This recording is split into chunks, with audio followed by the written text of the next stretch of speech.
Alright, so welcome back to another one, and in this one I'm going to be showing and teaching us how I've done this already in the key of C sharp. Well, I'm going to be doing it in the key of C again. So welcome back to the channel, and we're going to be talking about something really special, something about creating a peaceful, calm and wellness-filled atmosphere.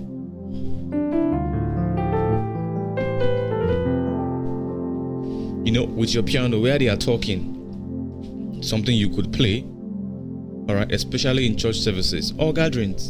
Does not even matter. It's not a must that it should be in the church that you are playing this. So now, playing is not just about the note, it's about the mood.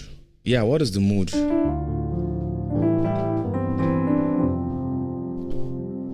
It's about the intention and the heart behind the music, all right?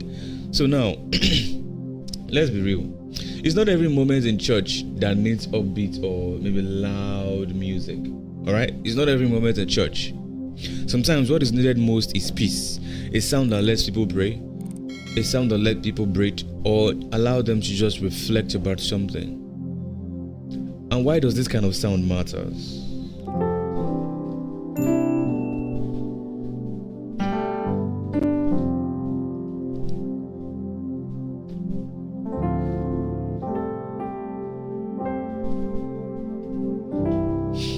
Why does this kind of sound matters? When we create peaceful music on the piano, we are helping the atmosphere feel safe. We are helping the atmosphere feel calm and open to God's presence. During offering, it could be during prayer sessions, or even after a powerful, sermon. That's when the sound should not be fighting for attention. That's the perfect time. Maybe after a sermon, the pastor just left the pulpit. You just do. You might have been playing something else while the pastor was preaching. You could have even been playing this, but with pad. But now that he's gone, you start using your piano.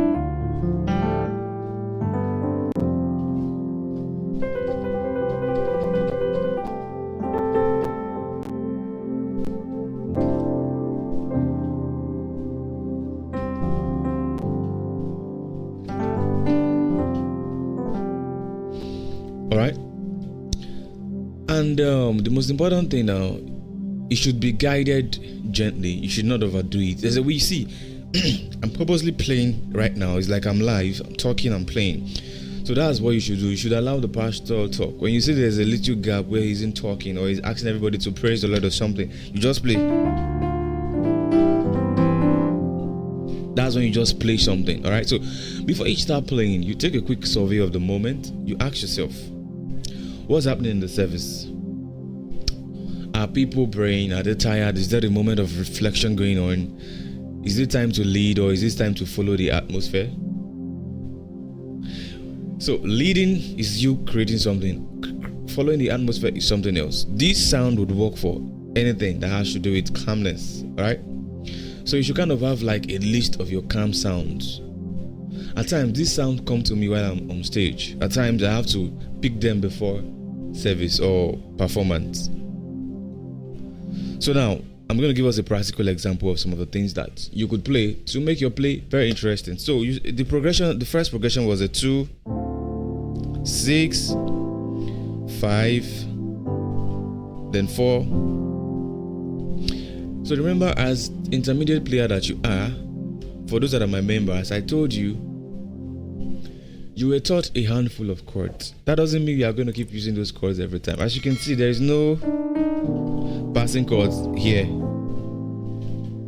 in this kind of arrangement. But there will be other arrangements where we can add passing chords and it will be sweet. But in this peaceful arrangement, there's no passing chords and all of those. All right? And it still work. I'm using the diatonic chords or the chords that are in the key of C. I'm not trying to put an extra note into it and it's still sounding very beautiful. All right, so that means for those of you that feel, I don't know passing chords, I don't know minor chords, you could still create good music with the chords that you know. It's just for you to know how to use them. And that has to do with the kind of songs you listen to, the kind of people you listen to, and the kind of atmosphere that is being created in the church that you worship. So the very first progression there is a 2. As you can see how wide I'm playing my 2. So don't get scared of chords like this. Me too. When the first time I saw this years ago, I'm like, how can somebody be stretching like this? But the only reason why I learned it is because I love the space. I played this, I didn't like, but when I did this, I like how wide and open the sound was, and I learned it. So you could, and if your hands are not as big as mine, you could do. You see? So that's like playing this, leaving it, playing this, sustaining it, then play this too. So when I play this, I'm sustaining it with my sustain pedal. Then I play this remaining two. Okay, so we have 2, 6, 5. Sorry, I love that sound too. 5, 4. In short, you can play this from the beginning of the service when the pastor is preaching to when he finishes preaching, and you can just be moving it in different keys.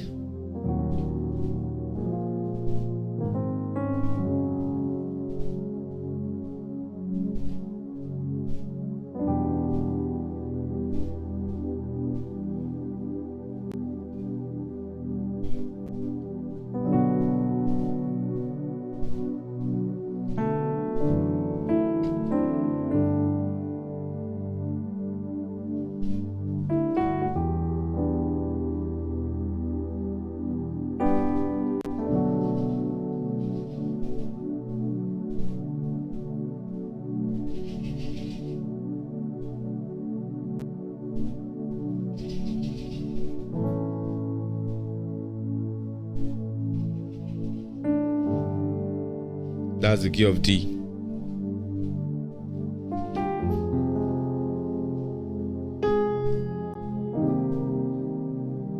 So now, moving on. So that's a 2, 6, 5, 4. I'm using piano and pad. Alright. So something else you cannot do is the second time you do. So I'm not doing. That's like a. So re mi fa fa mi.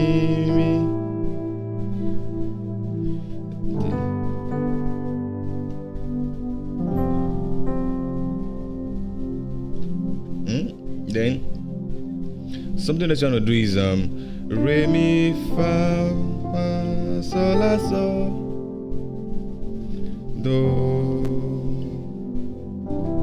So that's re mi fa sol la sol, then do, then mi. See how peaceful it sounds.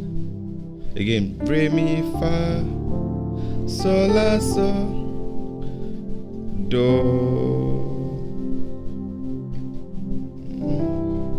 You see? Then something that you can also do again is re mi fa fa sol la.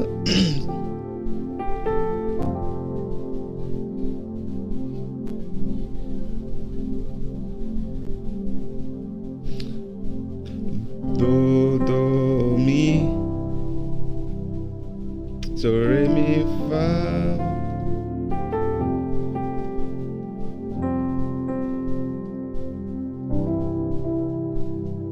The same progression, just changing how many times I'm playing the note. Then something else you could do again is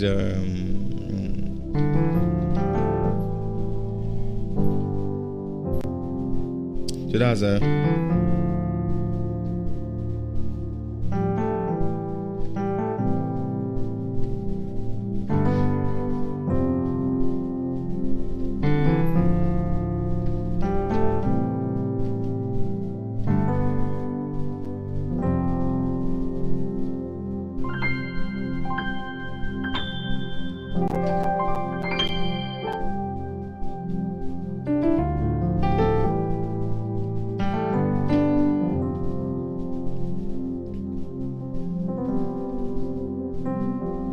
All right. Then there's some other things I was doing along the line. I was playing something like mi re ti, so that's like a mi.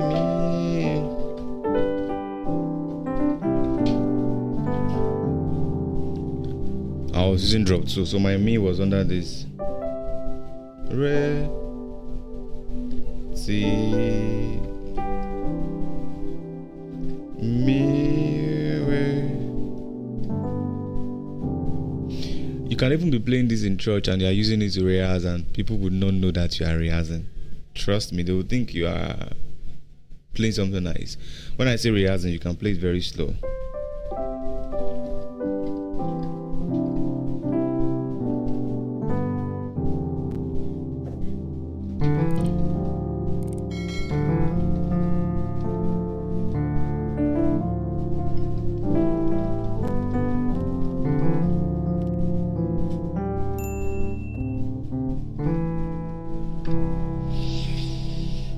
Okay, then to top it off, let me give you a hint. During times like this, things you could always play is stay on your drop 2s. After you have your idea that you've created of what you wanted to do that day, just stay with the drop 2 and just keep adding drop 2s.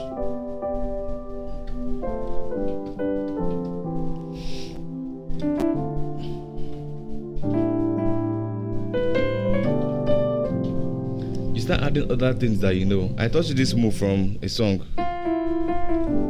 right?